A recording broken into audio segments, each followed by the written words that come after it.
अस्सलाम वालेकुम। मैं आपको खुशामदीद कहता हूँ प्रोग्राम इन उर्दू के एक और ट्यूटोरियल में। इस ट्यूटोरियल सीरीज़ में हम सीख रहे हैं सी शार्प के बारे में, और ये तीसरी वीडियो है उस टॉपिक में जो हम सीख रहे हैं functions and methods in C sharp. पहले दो वीडियोस में हमने ये सीखा था कि फंक्शन और मेथड्स क्या होते हैं, इनका मकसद क्या होता है। फिर हमने डिफरेंट टाइप्स ऑफ फंक्शंस बनाए पिछले दो वीडियोस में। इस वीडियो में हम इसको एक्सटेंड करेंगे और सीखने की कोशिश करेंगे different types of functions parameters. तो दो किस्म की फंक्शन पैरामीटर्स होती हैं। एक बाय वैल्यू है, जो अभी तक आपने जितने भी प्रोग्राम बनाए थे पिछले दो वीडियोस में उसमें हमने यूज़ किए थे जो पैरामीटर्स, वो थे बाय वैल्यू। इस ट्यूटोरियल में हम सीखेंगे बाय रेफरेंस पैरामीटर्स के बारे में। और अब चलते हैं, स्टार्ट करते हैं। सबसे पहली चीज़ कि बाय रेफरेंस पैरामीटर्स क्या होते हैं। बाय वैल्यू पैरामीटर्स वो होते हैं जो कि हमने यूज़ किया है कि हम वैल्यू देंगे और उसकी वैल्यू इंटैक्ट रहेगी मेमोरी में। Value means value in the memory, जबकि रेफरेंस क्या है? रेफरेंस टू द वैल्यू के मेमोरी लोकेशन में उस वेरिएबल की वैल्यू क्या है। तो इस केस में हमें हम डायरेक्टली वैल्यू के पास जाते हैं। इस केस में हम क्या करते हैं, हमें वैल्यू के एड्रेस के थ्रू इस वैल्यू के जाते हैं। लेकिन ये हमें यूजुअली इसी तरह पढ़ाया जाता है यूनिवर्सिटी में। लेकिन इस ट्यूटोरियल में आप सीखेंगे, अगरचे ये है definition, a variable of a reference type does not contain its data directly. Instead, it contains reference or address to the data. तो अब देखते हैं इसका प्रैक्टिकल यूज़, तो फिर आपको समझ आ जाएगी कि एक्चुअली इसका मतलब क्या है। तो स्टार्ट करते हैं विजुअल स्टूडियो, एक नया प्रोजेक्ट बनाते हैं, विनफॉर्म प्रोजेक्ट, और उसको देते हैं फंक्शन प्रोट 3। स्टार्ट हो गया। ये है हमारा फॉर्म, सिंपल फॉर्म हम बनाएंगे जिसमें हम एक टेक्स्ट बॉक्स और एक बटन यूज़ करेंगे।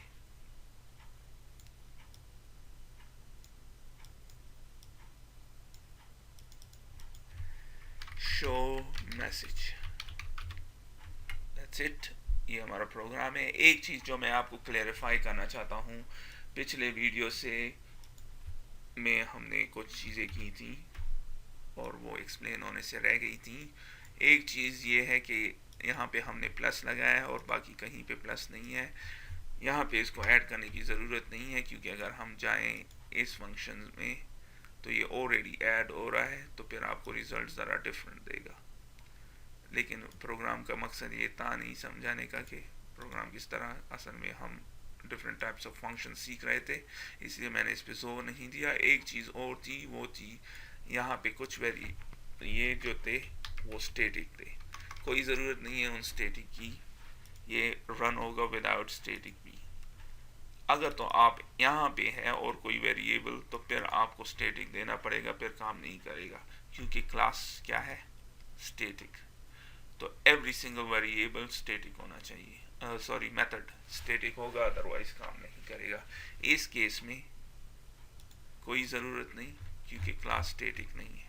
हाँ, आप वेरिएबल स्टैटिक कर सकते हैं, इसमें कोई सेम लॉजिक है, सेम तरीके से काम करेगा, कोई डिफरेंस नहीं होगा।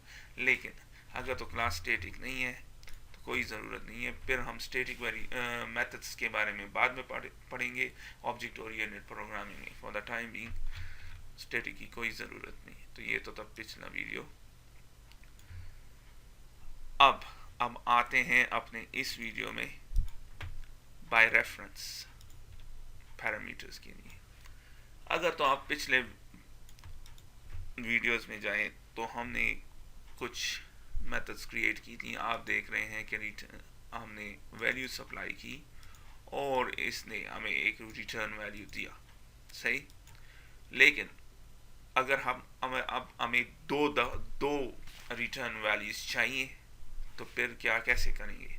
क्योंकि अगर तो आप इस तरह का कोड लिखते हैं और रिटर्न करते हैं, और एक सपोज मैं एक और वेरिएबल इस केस में बेटर वन क्या है, प्रीमियम, मिनिमम प्रीमियम वाला, इसमें जाते हैं और मैं चाहता हूँ ये मुझे ये बेस इंश्योरेंस प्रीमियम रिटर्न करे और ये मिनिमम प्रीमियम भी रिटर्न करे। तो यही एक तरीका है, लेकिन आप जब इसको कंपाइल करेंगे देखें ये एरर शो कर रहा है, बिल्ड करें तो आपको कह रहा है इनवैलिड एक्सप्रेशन, दिस एक्सपेक्टेड। तो ये पॉसिबल नहीं है। एक मेथड सिर्फ एक ही वैल्यू रिटर्न कर सकता है, लेकिन अगर हमें एक या एक से ज़्यादा चाहिए या दो या दो से ज़्यादा चाहिए तो उस केस में हम रेफरेंस यूज़ करते हैं। सो फॉर एग्ज़ाम्पल इस केस में मैं एक वैल्यू सप्लाई करूँगा फंक्शन को और वो मुझे दो वैल्यूज़ रिटर्न करेगा। तो किस तरह करेंगे,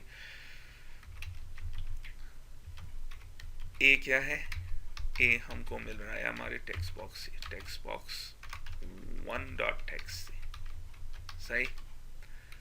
फिर एक दूसरा वेरिएबल मैंने दिया और उसे इनिशियलाइज किया, फिर मैंने एक तीसरा वेरिएबल दिया और उसे भी इनिशियलाइज किया, सही।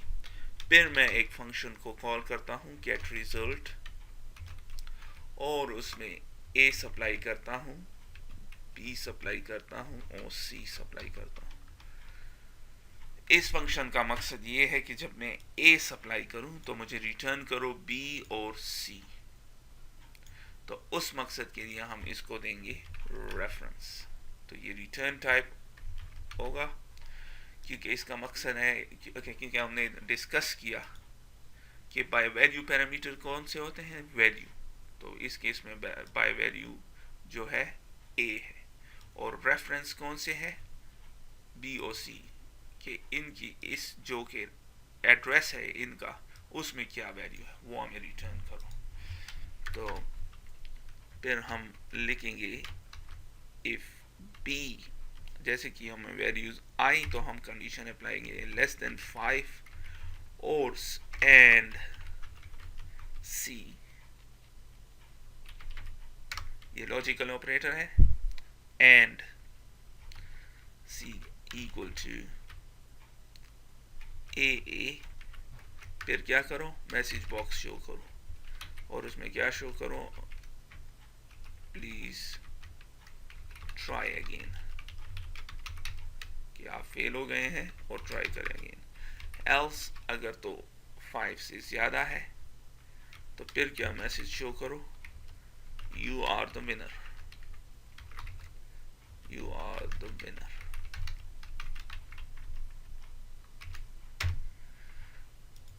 अब आप देख रहे हैं ये मेथड है ही नहीं, डिक्लेयर हुआ ही नहीं, तो इसको आसान मैन्युअली भी कर सकते हैं, लेकिन मैं आसान तरीके से आपको बताता हूँ। यहाँ पे आए, राइट क्लिक कर दें इस पे और जनरेट मेथड स्टब, और इसने आपके लिए सारा जनरेट कर दिया। अब देख रहे हैं कोई रिटर्न नहीं है, लेकिन वैल्यूज रिटर्न होंगी through reference parameters. So if A is greater than 30, जो कि हम इसमें वैल्यू इंटर करेंगे, तो फिर सेट कर दो बी 6 और सी जो है वो एस बी बी,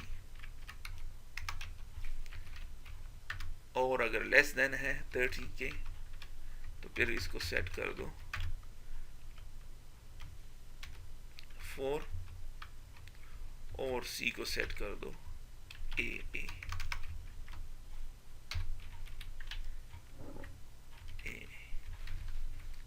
तो अब हम देखेंगे और आप रन कर दें,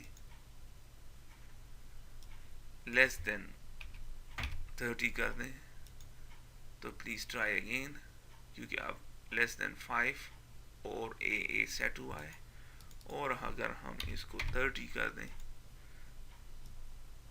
तो स्टिल कर रहा है, प्लीज ट्राई अगेन। इसमें मसला है। तो शो कर रहा है ट्राई अगेन, और अगर 31 हो या 30 से ज़्यादा हो तो यू आर द विनर। तो अब आप देख रहे हैं कि दो रिटर्न वैल्यूज़ आ रही हैं हमारे पास। पहले केस में जो हमने किया था एक वैल्यू रिटर्न होगी, तो ये है बाय रेफरेंस के एक प्रैक्टिकल रीज़न जैसे। लेकिन अब आप देख रहे हैं it contains reference and address to that data. So data इन दोनों में, इनके रेफरेंस और एड्रेस में जो डेटा है वो हमें दे दो। हमने दे दिया, हमने कंडीशन सेटिस्फाई की। मैं आपसे कहूँगा रियल वर्ल्ड प्रोग्रामिंग में आपको ये बहुत ज़्यादा आएगा, स्पेशली जब आप डेटाबेस प्रोग्रामिंग करेंगे और आप डेटाबेस को एक वैल्यू सप्लाई करेंगे और आपको 2 या 3 या 4 वैल्यूज़ की कभी कभी ज़रूरत होगी, तो तब ये रेफरेंस हम यूज़ करते हैं, रेफरेंस वेरिएबल्स तब और ये बहुत आसान कर देता है हमारा काम। तो अब आपको पता चल गया होगा अगर रेफरेंस पैरामीटर्स का फ़ायदा क्या होता है। ये हमें एड्रेस देते हैं जहाँ से हम वैल्यूज़ निकालते हैं वहाँ से, और अगर हमें एक मेथड चाहिए जहाँ पे हमने एक से ज़्यादा रिटर्न वैल्यूज़ रिटर्न करनी है, तो फिर हम इसको यूज़ करेंगे। अब नेक्स्ट चीज़ जो है, जो कि फाइनल चीज़, और वो है आउट कीवर्ड। तो आउट कीवर्ड और बाय रेफरेंस एग्जैक्टली सेम काम करते हैं, लेकिन एक डिफरेंस है, और वो है आपने यहाँ पे देखा कि हमने ये दो वेरिएबल्स डिक्लेयर की, इनको इनिशियलाइज किया। तो अब हमें, अगर हम इनिशियलाइज नहीं करना चाहते तो हम रेफरेंस के बजाय आउट लिख देंगे। अगर आपने इनिशियलाइज नहीं किया तो फिर रेफरेंस के साथ ये कोड एरर देगा, और यहाँ पे रेफरेंस के बजाय आउट दे दें आप, और आप देख रहे हैं अब हो रहा है। तो अब हम अगर 30 से कम देंगे, 30 या 30 से कम देंगे तो ट्राई अगेन, और 31 देंगे तो यू आर द विनर। तो अब आप देख रहे हैं कि किस तरह हो रहा है। आपने सीखा कि बाय वैल्यू क्या होते हैं और बाय रेफरेंस क्या होते हैं, और इनका प्रैक्टिकल एप्लीकेशन क्या है। असल में इम्पोर्टेंट चीज़ क्या है, थियोरेटिकली तो हम हर रोज़ पढ़ते हैं a variable of a reference type does not contain its data directly, instead it contains reference or address to the data। ये हमारे टीचर हमें पढ़ाते रहते हैं, लेकिन प्रैक्टिकल एग्जांपल मैंने आपको बताई। अगर आपने एक से ज़्यादा वैल्यू रिटर्न करनी है अपने मेथड से, तो फिर आपको रेफरेंस वेरिएबल्स यूज़ करने पड़ेंगे और आउट वेरिएबल्स यूज़ करेंगे। और फिर डिफरेंस बिटवीन आउट और बाय रेफरेंस क्या है कि इस रेफरेंस के केस में आपने इसको इनिशियलाइज करना है इन वेरिएबल को जिसकी आप आउटपुट रिटर्न चाहते हैं। आउट के केस में आपको इनिशियलाइज नहीं करना पड़ेगा। सो मैं पर्सनली आपको रेकमेंड करूँगा रेफरेंस, लेकिन बहुत से लोग आउट भी यूज़ करते हैं, तो रिकमेंडेशन की यहाँ पे बात ही नहीं है, लेकिन रेफरेंस यूज़ करना चाहिए डिपेंडिंग ऑन द सिचुएशन। तो आपके पास ये है। एक चीज़ और नोट कीजिए, आउट कीवर्ड जो है ना वो विजुअल बेसिक में नहीं है। तो अगर आप विजुअल बेसिक यूज़ कर रहे हैं तो आप हमेशा रेफरेंस यूज़ करेंगे। तो जो लोग दोनों सेम टाइम पे यूज़ करते हैं उनके लिए बेटर ये है कि वो रेफरेंस ही यूज़ करें। तो उम्मीद है कि इन 3 वीडियो के बाद आपको इसके बाद कोई भी प्रॉब्लम नहीं होगी किसी भी लैंग्वेज में। आप जावा यूज़ करते हैं, C# यूज़ करते हैं, C++ यूज़ करते हैं, विजुअल बेसिक यूज़ करते हैं, कि मेथड्स और फंक्शंस क्या होती हैं। अगर आपने बेसिक्स प्रॉपरली तरीके से सीख लिए तो फिर आपको प्रोग्रामिंग कोई रॉकेट साइंस नहीं है, बहुत आसान चीज़ है। आप कोई भी प्रोग्राम बड़ी आसानी से बना सकते हैं। बेसिक सीखना ज़रूरी है। उम्मीद है कि आप दुआओं में याद रखेंगे और इस ट्यूटोरियल से आपको बहुत फ़ायदा हुआ होगा। फिर मिलते हैं किसी और ट्यूटोरियल में, तब तक के लिए खुदा हाफिज़।